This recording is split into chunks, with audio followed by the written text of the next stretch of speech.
साथ किया, भोगोगे तुम। ये जो निकलता है ना भोगोगे, ये अकाट्य होता है।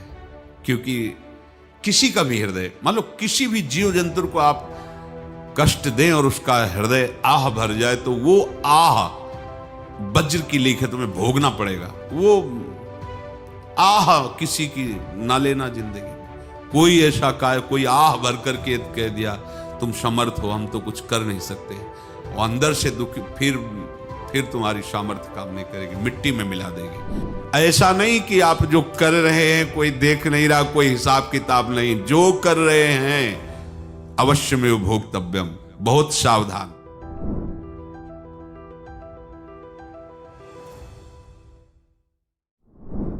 जीव स्वयं नित्य निरंतर कर्मों के जाल को रच रहा है और अपने आप को बांध रहा है।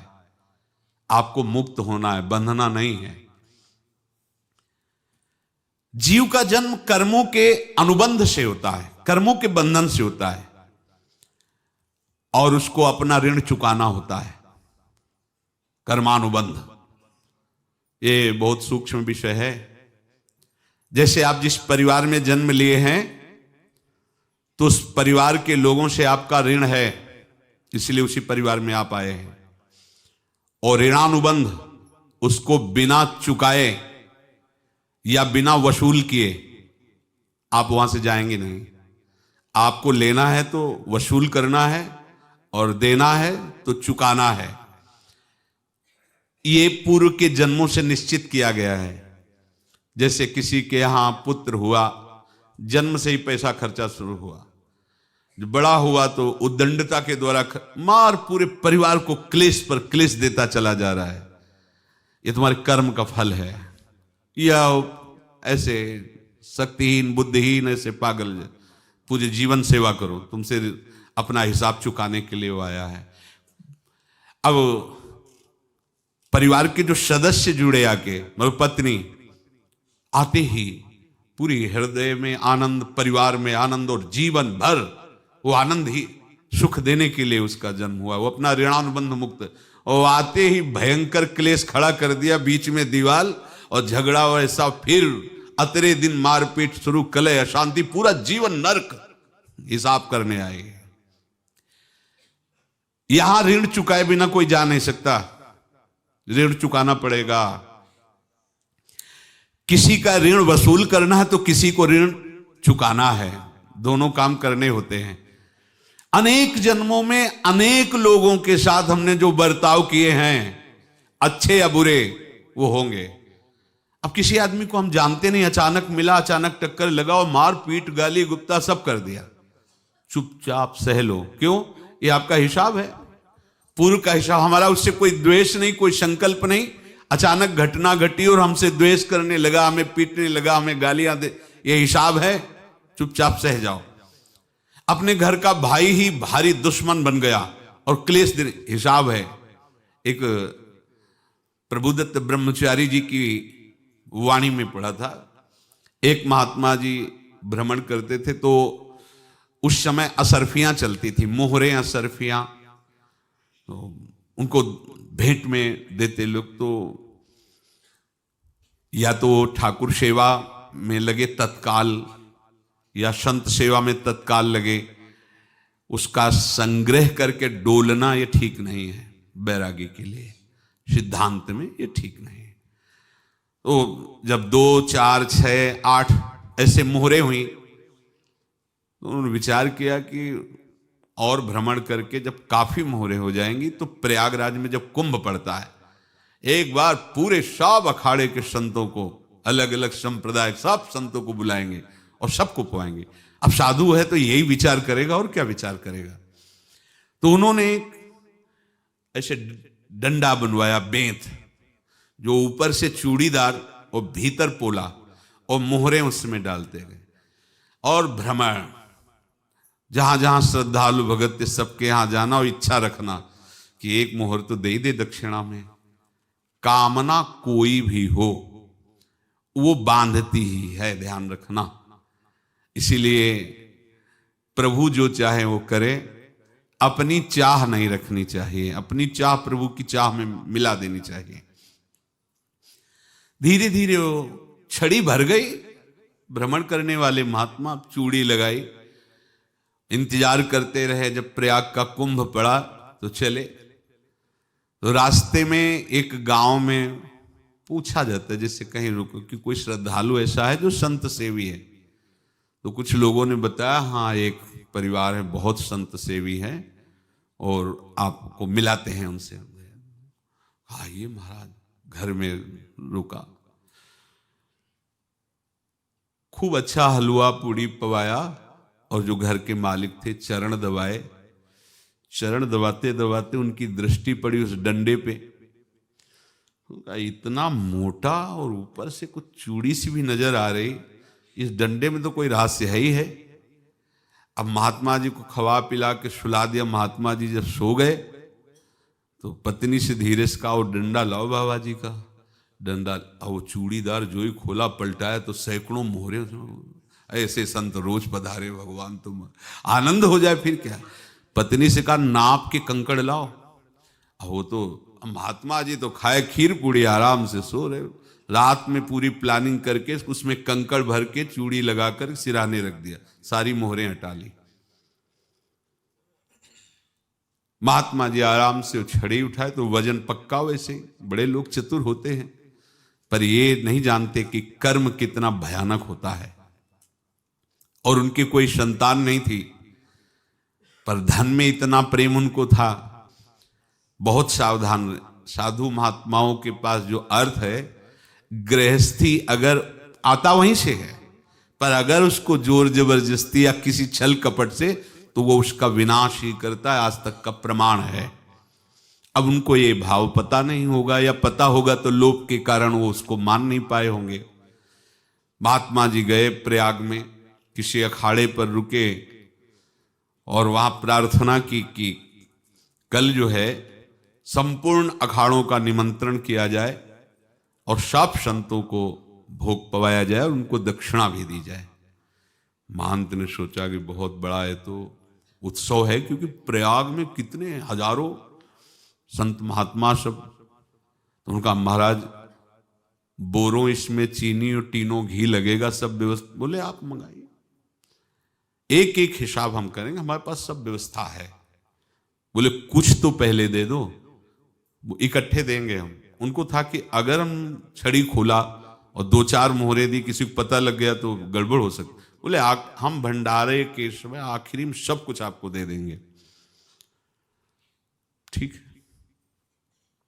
वो अपने पास से पैसे लगाकर खूब जितना सामग्री सब लाए, लाखों की, और सब संतों को निमंत्रण कर दिया। संत जन निमंत्रित हो गए, भंडारा बन रहा है। तब वहां के महंत है और उनका देखो भंडारा भी बन रहा है, संतों को निमंत्रण। अब आप अर्थ की व्यवस्था कीजिए, क्योंकि इतनी बड़ी हमारी सामर्थ्य नहीं थी जितना हमने किसी तरह हमने व्यवस्था की। अब मुझे अर्थ चाहिए, तभी आगे की व्यवस्था बढ़ेगी। संतों को दक्षिणा देंगे और जिनसे अर्थ लिया उनको दे। देखो रसोई बन गई है सब। उनका छत में विश्वास नहीं तो ये अभी चूड़ी खोली। उनको तो था ना कि मोहरे हैं, कंकड़। तो अब जैसे कितना उनको सदमा लगा होगा, हजारों संतों का निमंत्रण, रसोई बन, मतलब संत हो के छल कपट। तो उनका, महाराज आपने तो हमारा नाश कर दिया, जो महंत थे। अब बताओ, रसोई बन गई, संत निमंत्रित हो गए, और आप ये कंकड़ दिखा रहे हैं हमको। आपने तो हमें बर्बाद कर दिया, हमारी इतनी सामर्थ्य नहीं थी, आप पहले बता देते। संत होकर ऐसा छल कपट। अब वो बोले तो क्या बोले, क्योंकि उनको पता था कि मोहरे हैं इसमें। अंदर से उनका चिंतन गया उसी सेठ के पास, अच्छा ऐसा धोखा हमारे साथ किया, भोगोगे तुम। ये जो निकलता है ना भोगोगे, ये अकाट्य होता है। क्योंकि किसी का भी हृदय, मान लो किसी भी जीव जंतु को आप कष्ट दें और उसका हृदय आह भर जाए, तो वो आह वज्र की लेख है, तुम्हें भोगना पड़ेगा। वो देखो भीष्म जी को भोगना पड़ रहा है ना। सांप को ऐसे धनुष की नोक से उठाया और बंबूल के कांटों के ऊपर फेंक दिया, कई दिन तक छेदा हुआ, वो आह भर करके मरा। तो आपको 6 महीने बाणों की सैया पर आह किसी की ना लेना जिंदगी में। कोई ऐसा कोई आह भर करके कह दिया तुम समर्थ हो, हम तो कुछ कर नहीं सकते, और अंदर से दुखी, फिर तुम्हारी सामर्थ्य काम नहीं करेगी, मिट्टी में मिला देगी। फिर ये तो संत थे और भगवत आराधना के लिए, संत आराधना के लिए ही ऐसा किए हुए थे। अब इनका कैसे मुंह दिखाएं, अब क्या करें। सुबह संत जन आएंगे, सबके बीच में हमारी कि देखो इन्होंने, अब क्या करें। गए और संगम में जाके छलांग लगाई, अपने प्राण त्याग दिए।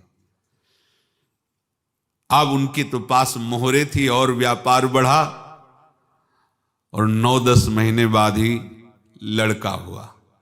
अब तो उनको कि संत फलीभूत हो गया। देखो व्यापार चल रहा, लड़का नहीं होता था, लड़का भी हो गया, बड़ा आनंद छा रहा है। जब से वो प्रकट हुए और धन की वृद्धि शुरू हो गई, पढ़ाई लिखाई में उनके खर्चा हुआ सब, बस बीमारी शुरू हो गई उनके शरीर में। अब उसमें पैसा जाना शुरू हुआ। इतने आसक्त तो वो दोनों हो गए कि कुछ भी हो, व्यापार ठप, संपत्ति बेचना शुरू। तो उन्होंने कहा कि बेटा मैं क्या कर सकता हूं तुम्हारे लिए। बोले हमारी अंतिम इच्छा है प्रयाग चलो, और जितने प्रयाग में संत महात्मा सबको एक बार भंडारा करवाओ, हमारी इच्छा अंतिम है, क्योंकि अंतिम यही इच्छा थी। तो बोले अब ज्यादा संपत्ति तो नहीं रह गई, तो बोले घर बेच दो, मेरे लिए ही तो है, बेच दो। मुझे लगता मैं बचूंगा नहीं, पर मेरी अंतिम इच्छा पूर्ण कर दो। घर बेच दिया, जेवर बेच दी। वहां गए, जब संत सेवा की तो बोले मुझे संगम तक ले चलो। संगम तक ले गए और बोले समझे तुम चुराए थे और हमने उसको छीना है, कुछ नहीं रह गया तेरे पास कुछ, अब केवल ममता और आसक्ति में जलकर मर और नरक प्राप्त कर। मैं वही महात्मा हूं जिसकी तूने मोहरे ली थी, शरीर छोड़ दिया। महात्मा को जन्म लेना पड़ा और इनको दुर्गति भोगनी पड़ी। ऋणानुबंध, होश में।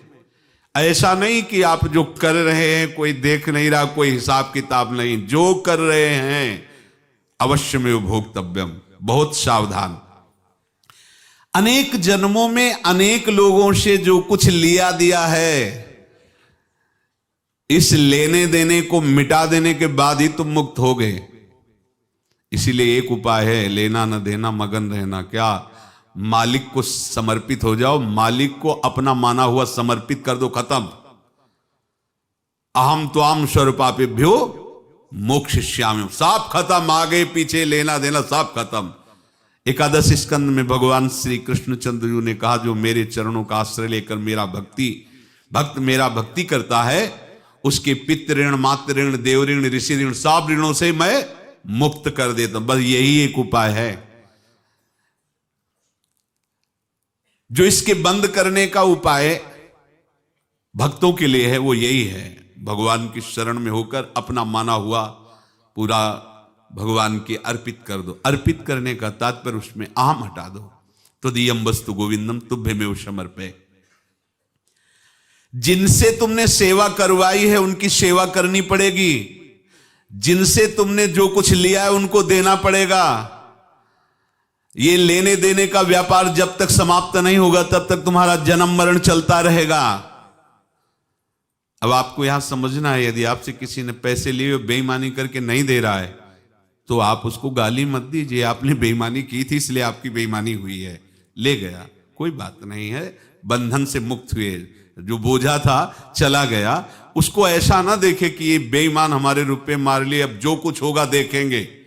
अगर आप आगे नया कुछ करते हैं तो फिर आगे का हिसाब आपको भोगना पड़ेगा, ध्यान रखना।